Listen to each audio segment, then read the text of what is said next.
बिस्मिल्लाहिर्रहमानिर्रहीम। अस्सलाम वालेकुम। साल का तीसरा ग्रहण और दूसरा सूरज ग्रहण लगने जा रहा है। इससे पहले कि मैं इसके बारे में आपको बताऊं, मेरे चैनल को सब्सक्राइब करें और बेल आइकॉन का बटन दबाएं ताकि आने वाली वीडियोस आप तक पहुंचे। ग्रहण का आगाज 25 अक्टूबर की दोपहर दिन को 1:58:21 पर होगा। इसका इंतहाई नुक्ता अरूज 4:16 पर है और इसका इख्तिताम 6:02:11 पर होगा।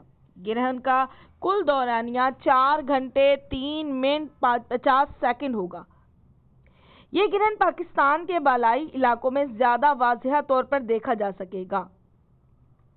Sweden, Finland, Estonia, Azerbaijan, Turkmenistan, Iraq, Iran, Kazakhstan, Tajikistan, Afghanistan, Pakistan और भारत के अक्सर इलाकों में ये ग्रहण देखा जा सकेगा, जबकि बांग्लादेश, बर्मा और दीगर इलाकों में ग्रहण नजर नहीं आएगा।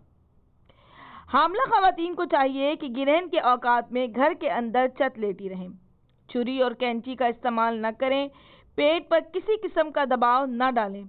ग्रहण के औकात में सदका और नमाज आयात जरूर अदा करें। सदके के लिए हस्बे तौफीक टोटा चावल किसी मुस्तहिक को दें और 1 किलो बाजरा घर से बाहर परिंदों को डालें। नमाज आयात का तरीका यह है कि पहले नियत करें कि नमाज आयात पढ़ता हूँ या पढ़ती हूँ 2 रकात वाजिब कुर्बतन लिल्लाह। इसके बाद तकबीरतुल एहराम कहे और सूरह अल-हम्द और कोई सूरह पढ़कर रुकू करे। फिर खड़ा हो और मिस्ल साबिक अल-हम्द और कोई सूरह पढ़कर रुकू करे।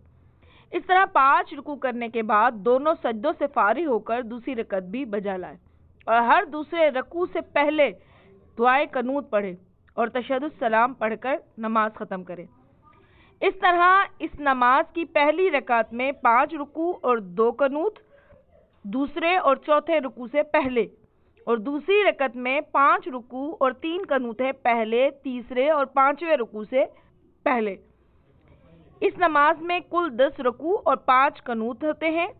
5वें और 10वें रुकू के बाद समीअल्लाहु लिमन हमिदा कहे। हर रुकू में जाने से पहले और उठने के बाद तकबीर कहना मुस्तजिब है, लेकिन 5वीं और 10वीं रुकू के बाद नहीं। उम्मीद है कि आपको वीडियो पसंद आएगी। लाइक कीजिए, शेयर कीजिए। मुझे इजाज़त दीजिए। अल्लाह हाफिज़।